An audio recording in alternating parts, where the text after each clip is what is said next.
Hello friends, শুদ্ধ ছাদ বাগানে আপনাদের স্বাগত। বন্ধুরা, আপনার গাছে যদি এভাবে মুকুল ফুটে যায় তাহলে ওই সময় গাছে কোনো প্রকারের স্প্রে করবেন না, কারণ যদি সেই সময় গাছে স্প্রে করতে যান তখন আপনার গাছের মুকুলগুলোতে পরাগায়নে বিঘ্ন করতে পারে।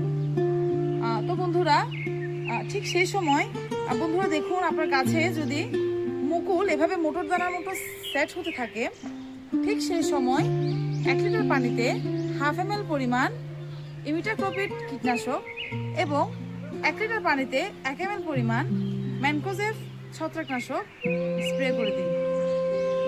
আপনি যদি এভাবে স্প্রে করতে থাকেন তাহলে আপনার গাছের গুটিগুলো ফলে পরিণত হতে সাহায্য পাবে এবং আপনার গাছ যে কোনো প্রকারের কীটপতঙ্গ এবং পোকামাকড় থেকে নিজেকে রক্ষা করতে পারবে।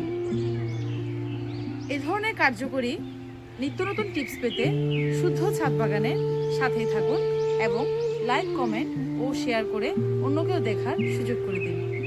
টাটা।